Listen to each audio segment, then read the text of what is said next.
ሰላም እዛኛው መንደር ያላችሁ እዚህኛው መንደር ያላችሁ በሰው ህይወት ውስጥ ገብታችሁ እናንተ የምትፈተፍቱ አንዳንድ ሰዎች ማለት ነው። ለማንኛውም ሀይሚዬና ብሩኬ ታርቀዋል። እሺ ምንም እንዳታስቡ፣ ምንም እንዳትጨነቁ፣ ምንም የተፈጠረ ነገር የለም። ትናንትና ከወጣ በኋላ ተመልሶ ፕራንክ እንደሆነ ለሀይሚዬ ነግሯታል እና ዛሬ አዲስ ነገር ይኖራል። ለማንኛውም ያው ይህ ነገር እንደሚሆን ስለማቅ ነው። ምክንያቱም ፕራንክ እንደሆነ ስለማቅ ማለት ነው። አንዳንድ ሰዎች ደግሞ ፕራንክ እንደሆነ እያወቃችሁ ሀይሚዬን የምትሳደቡ ሀይሚዬ የሚገርማቸው ነገር ማለት ነው። እኔ ከራሴ በላይ አምናታለሁ። በጣም ጠንካራ፣ በጣም ጨዋ፣ ስነስርዓት ያላት ልጅና ሴት ናት። የሚገርባችሁ ነገር ማለት ነው። እኔ ሀይሚዬና ብሩኬ ሁለቱንም እኔ አምናቸዋለሁ በኮንፊደንስ ማለት ነው። እውነቴን ነው የምላችሁ። ሁለታቸውንም በጣም ነው ማምናቸው። አንዳንድ ሰዎች ደግሞ እንዴት ልታምኛቸው ቻልሽ? የታውቂያቸዋለሽ? አንቺ የታቀሻቸው ነው ምናምን ለምትሉኝ ማለት ነው። አንድን ሰው ለማመን መወለድ አይጠበቅባችሁ ወይም ደግሞ አብሮ መኖር አይጠበቅባችሁም። ሀይሚና ብሩኬ ጋር በአካል ባንተዋወቅም ግን ለ3 ዓመትም ከ3 ዓመት በላይም ስንከታተላቸው የነበርን በጣም ብዙ የጨሪቃ ፋሚሊ አሉ፣ እኔንም ጨምሮ ማለት ነው።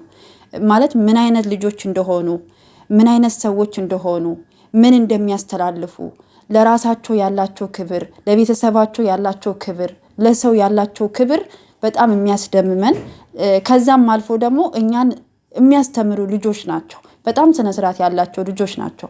አይደለም ሀይሚ ትናንትና ፍጹሜ ወንድማቸው የሁለታቸውን አንድነት የሚፈልግ ፎቶቸውን አንድ አድርጎ ፎቶቸውን እየፖሰተ ቤታቸውን በእነሱ ፎቶ እያጥለቀለቀው ከዛም አልፎ የሁለታቸውን አንድነት የሚጥር ወንድማቸውን ዛሬ ሀይሚ ከብሩኬ ከፍፄ ጋራ ሚስጥር አላት ምናምን ብላችሁ እንደው ስታስቡት ሀይሚ ከብሩኬ ምን አጥታ ነው?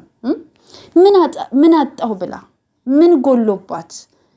እንደዚህ እናንተ ራሱ ማሰባችሁ ራሱ ማለት ነው፣ እግዚአብሔርን ማሰባችሁ ራሱ በእውነት ትክክል አይደላችሁም። ለማንኛውም እንኳን ሀይሚዬን ፕራንክ ያደረገችውን ብሩኬን እንኳ ማለት ነው ከ6 ወር በፊት እዩን አግኝቻት ነበረ ብሎ ሲናገር እኔ ግን አላደረኩትም፣ ምን እንደተፈጠረ አላቅም እንኳ ሲል ብሩኬ አያደርገውም። የእናቱ ልጅ ሴት አክባሪ ጨዋ ወልዶ ጨዋ ያሳደገው ብሩኬ አለማየሁ አያደርገውም እያለን ይሄው እስካሁን ድረስ አለን አይደል እንዴ? በጣም ከባዱን ነገር እንኳ አምነን ማለት ነው። ብሩኬ እንኳን አይደለም ሀይሚ ፕራንክ ያደረገችው ለዛውም ደግሞ ከጓደኛቸው ወንድሜ ከምትለው ሰው ጋር ገባችሁ አይደለ? ግን እናንተ ሀይሚን ለመሳደብ ሀይሚን ዝቅ ለማድረግ ክፍተት ስለምትፈልጉ ምክንያት ስለምትፈልጉ ለዛ ነው የሚያንጨረጭራችሁ። እሷ መሆን ስለማትችሉ እሷ ደግሞ የስራ ሴት ናት። ገባችሁ አይደለ? እንደናንተ ቁጭ ብላ ሰውን ስታማ ሰውን እንትን ስትል አትውልም። እሷ ምን ልስራ፣ ምን ላድርግ፣ ምን ልፍጠር፣ ገባችሁ አይደለ? ስኬት ላይ የምደርሰው እንዴት ብዬ ነው? ገባችሁ አይደለ? ይሄን ነው የምታስበው። እሷ ስራዋን ነው የምታስበው፣ ስኬቷን ምኞቷን ነው የምታስበው። ቁጭ ብላ ሰው ስታማ ከሌ እንደዚህ ነው ከሌ እንደዚህ ነው እያለች ሰውን ከሰው ስታወዳድር የምትውል ሴት አይደለችም። ጨዋ ወልዶ ጨዋ ያሳደጋት ለብዙ ሴቶች ተምሳሌት የምትሆን ጀግና ሴት ናት። አለቅ እኔ ለሀይሚ አልኳችሁ በቃ 100% ከ100% በላይ 1000% ሚሊዮን ፐርሰንትን ብትሉኝ ማለት ነው በሙሉ ልቤ አምናታለሁ። እንደዛ አይነት ነገር አታደርግም። ገባችሁ? ግን አርፋችሁ ተቀመጡ።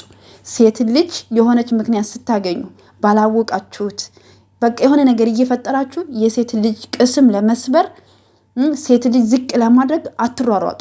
እናንተ ለራሳችሁ ታመኑ፣ ለራሳችሁ ክብር ይኖራችሁ። ስለሌላው ሰው አይመለከታችሁም። እናንተ ገባችሁ? ሀይሚን የምታቋት ታቋታላችሁ፣ የማታቋት ደግሞ አታቋትም። አርፋችሁ ተቀመጡ። ሀይሚ ማለት ተገልጻ ተነባ የማታልቅ መጽሐፍ ናት። በነገራችሁ ላይ በቃ ዛሬ እንዲህ ስትሏት በዚህ ናት እሷ ማለት ናት። ስለዚህ አታቋትም። ሰው ደግሞ አታውቁትም። እኛም ብንሆን ለምሳሌ እኔ አለሁ አይደለ?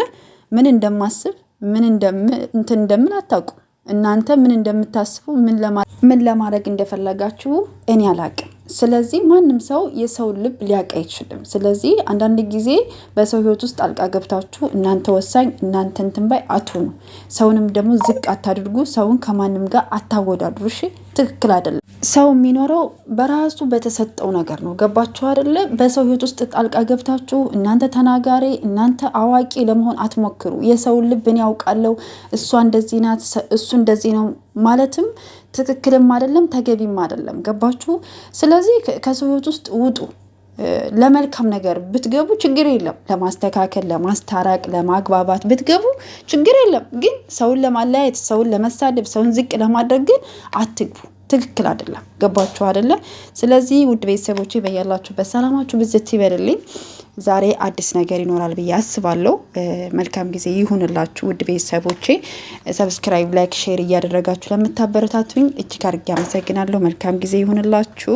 ሀይሚዬና ብሩኬ ደግሞ ታርቀው ይመጣሉ። እሺ፣ ምንም ነገር አልተፈጠረም። ምንም ነገር የለም። ምንም ነገር አይጭነቃችሁ። እሺ፣ ፏ በሉ ነው የምላችሁ ለራሳችሁ እናንተ